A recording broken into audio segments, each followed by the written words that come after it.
Yo, my people, welcome back to the channel. Hope you're good. Hope you're well. Listen, this one's come out quite late, but the game is pretty early. Midday kickoff against Aston Villa at Villa Park, and it's a massive game. Cap off a massive couple of weeks where we've played some big teams, home, away, domestically, and in Europe.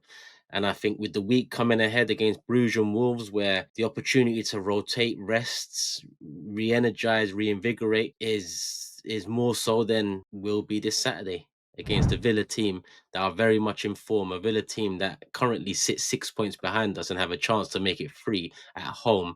At a ground where we've had mixed fortunes over the years against a manager that he's saying mixed fortunes would be putting it nicely in Unai Emery. Good evening and all of that. But yeah, massive game, people. Hit the like button, make sure you are subscribed, hype the video, do all of that. Leave your thoughts in the comment section below, not only on the game, but on the video too, the content.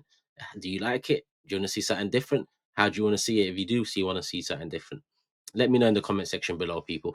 But yeah, I mean, I usually wait for the Arteta press conference. Can't do that. The game's too early on a Saturday, and the press conference news and video and content doesn't come out till after 1 2 p.m, on a Friday afternoon. If I left it that late, not enough people would have a chance to listen to my opinions on the game, and that's important.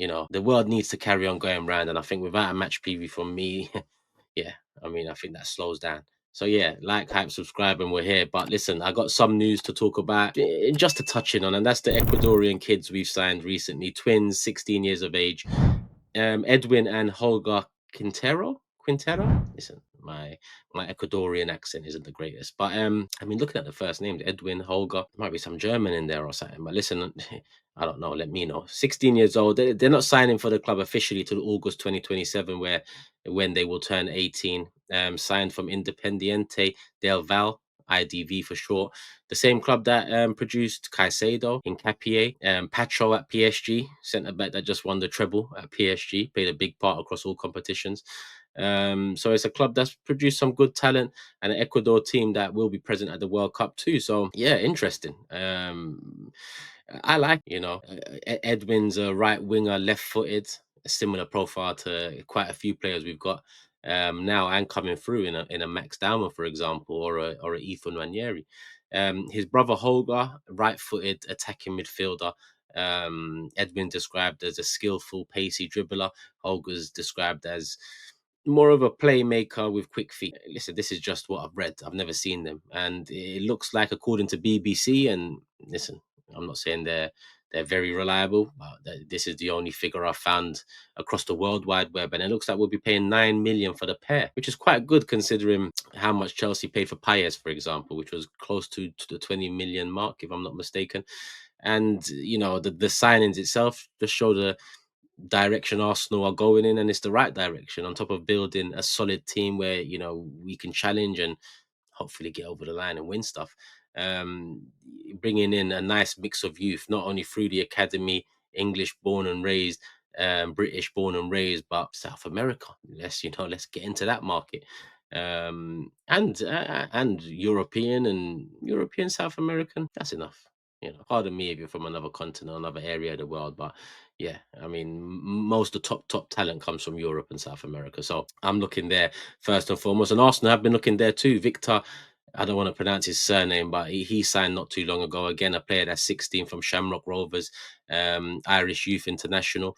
He'll be signing officially January 2027. And obviously, Setford we signed last summer from Ajax, and he was 18 at the time. And I'm still very much interested in his progress. We're going into a place, people, where back in the day when we had, the glory days, I'd look forward to Carabao Cup. I'd look forward to the game where we get a chance to see our youth, Fabregas, Merida, Lupoli. There was other players dotted throughout too. I just can't remember off the top of my head. But, I'm looking forward to the Carabao Cup in 2027, 28, basically. Bring it on. But listen, we're in 25, 26 still, so we've got to focus on this one. Aston Villa, before we move, as you can see, FlashScore. We see it again. We're sponsored. Come on, people. Download the app now. It's free. It's football. I shouldn't need to sell it. But I will. Follow your favorite team. Follow your favorite player. All the stats at your fingertips. Pre-match, post-match. Fixtures, tables, and scores all updated live as you go. Starting 11s on the buzzer. Career profiles for every single player, whether that's goals, assists, clubs, or even transfer fees. Everything you need.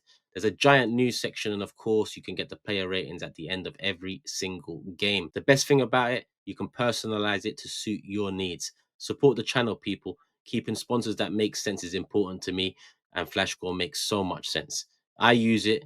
You should use it too. There's a link in the description. Show them some love, and everything you're seeing throughout this preview in terms of screenshots and captures, big up FlashScore. It's the app I use, people. That's why it makes so much sense, and it's a good app. So show them some love, because you'll be showing me some love. Love for the love. Get into Aston Villa. I mean, head to heads, straight in across the last five, which coincidentally is the 5 games that Unai Emery's played against Mikel Arteta in the Premier League since we let him go way back when now. And in those 5, it's been evens. 2 wins for Aston Villa, 2 wins for Arsenal, and a draw. I mean, the last one was a draw at the Emirates, a 2-2 draw last season. We won at Villa Park 2-0 the season before, the 2-0 loss at the Emirates, which ended up costing us the league. And we also lost 1-0 at Villa Park that season. Our last, well, I mean, I was about to say our last, but the last game of the 5 was Emery's first game in charge of Aston Villa against Arsenal Football Club. And that was a 4-2 win for us at Villa Park. So listen, we've won 2 out of the last 3 games at Villa Park, which bodes well. But, you know, moving on from the head-to-heads, actually before moving on from the head-to-heads, if I include Villarreal in that mix as well, which, listen, that was Emery versus Arteta too. We've won 2 out of 7 against Unai Emery whilst Mikel Arteta's been manager. And Mikel Arteta's done very well to transition us from a team that used to get smoked by the top teams, smoked by the top managers, to a team that over the last, 2.5 years now, we've lost 1 Big Six game, and that's against Liverpool with a last-minute beauty of a free kick. Magic. What can you do? Against Unai Emery, there's something there, because if you add the draw and the loss in against Villarreal, then Arteta's record against Unai Emery stands at 2 wins in 7. And then if you include the 2 PSG games way back when, and this was when Arsene Wenger was in charge, 2 draws in the Champions League group stages, 2016, 2017. We've won 2 games out of 9 against Unai Emery. So Unai Emery just in general has a good record, solid record against Arsenal Football Club. But yeah, that's head to head. Looking at form, it doesn't read necessarily better when you look at Aston Villa. They've won 5 out of the last 5 games. And listen, they've had some tests in there too. Brighton were 2-0 up midweek. Aston Villa fought back, won the game 4-3. Now, I hope that's taken a bit out of them. Prior to that, they beat Wolves at home, tight game 1-0, beat Young Boys in the Europa League, Leeds away, and Bournemouth at Villa Park too. So, you know, wins scattered throughout. Looking at our last 5 matches, Brentford win 2-0, draw to Chelsea, a win against Bayern Munich, draw to Sunderland. Um, oh, the draw to Sunderland came just before the win against Tottenham. So we've won 3 out of the last 5, 2 draws. Aston Villa have won 5 of the last 5. Looking for Aston Villa's last loss in the Premier League, Liverpool, 1st of November, 2-0 at Anfield. Looking at Arsenal's last loss in the Premier League, Liverpool, 1-0 loss, 31st of August, Anfield. So our last losses, both coming against Liverpool at Anfield. Game week 3 for us, game week 10 for Aston Villa. That's off the top of my head. It might be 11. But I mentioned Unai Emery and his record against us. I mean, no more really needs to be said on that. And yeah, it didn't work out for him here. It is what it is. Top scorers going into the game: Eze, Marlon, Saka, and Gyökeres all have 4 goals each, and all should be readily available to start the game. And just behind them, Marino, Rogers, Trossard, and Buendia all have 3 goals between them. And I hesitate to say ready for the game. Looking at Trossard in particular, Arteta said days in the press conference prior to the Brentford game. And if that's to be the case, if it is to be days, then I'd assume that he is available for this one. So hopefully Trossard is available. And that slowly but surely brings me into talking more about the team and the state we're currently at. Saliba, we need him to return. That Mosquera injury, it couldn't come at a worse time. And you could see the frustration in Mosquera's face as he came off that pitch. He knew this was a big chance for him. A chance that he was, you know, grabbing with both hands, not just recently, but since the start of the season when given opportunities. Mosquera has stepped up. Had an iffy moment or two with his passing, especially from that right back position. I wouldn't say shaky passing, because, you know, shaky would insinuate there wasn't confidence behind it. He's very confident in passing at the back, but just sometimes he's taking a bit too much risk with it. And yeah, but listen, he's been top for us since coming in. He's walked off. It doesn't look like a good one. Saliba days away like Trossard, according to Mikel before Brentford. So it's been days. Saliba, we need you and we need you to start. So hopefully you can brush it off. And I'm looking at various players. Rice, injury, didn't look good. Didn't sound good from Mikel's post-match interview after the game either. But this is probably a game, people. And listen, I come from an era where you play through an injury or two.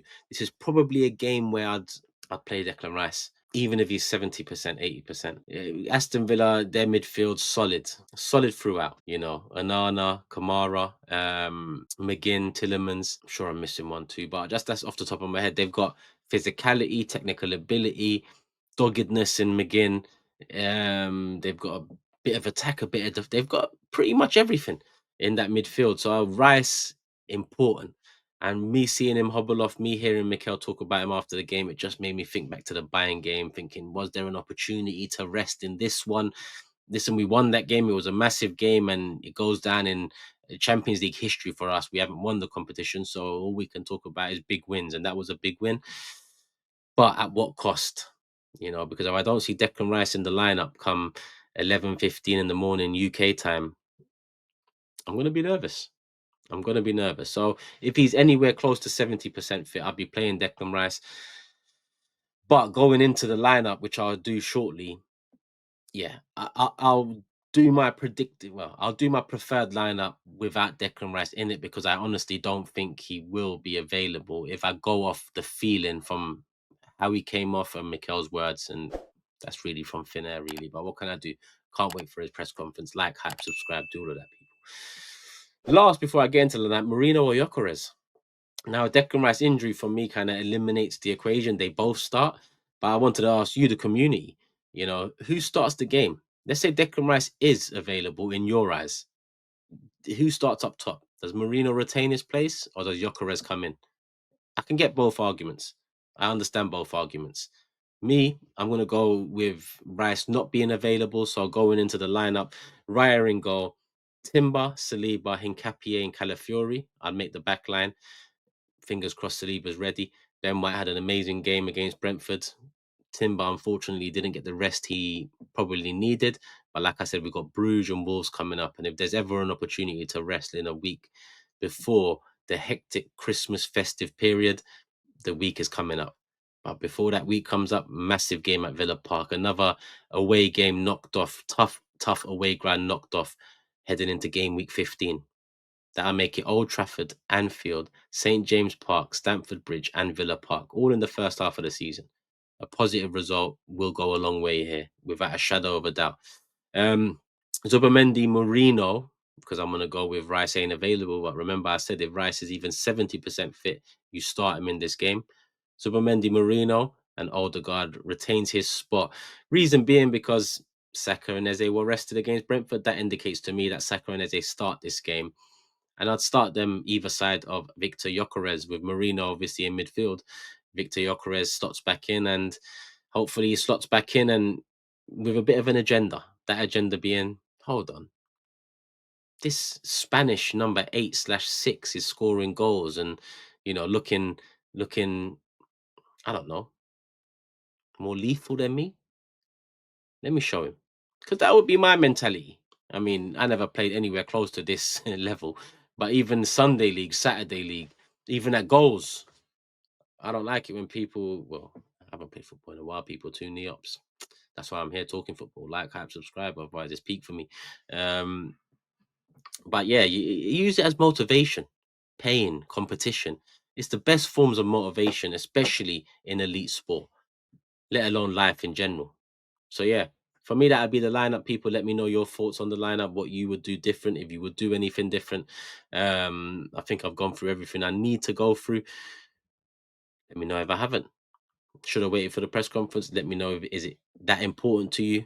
When there is big news to wait for, I will wait for it. But generally, going into this game this weekend, we know who's come off with knocks, you know, and we expect that Mikel will be very vague about it when asked about Declan Rice and Mosquera coming off. Leave it in doubt. But then again, he doesn't have that whole tomorrow we got another training session thing because tomorrow will be the game because this is out Friday midday. Like, hype, subscribe. Love for the love as always, people. I'm out. Peace.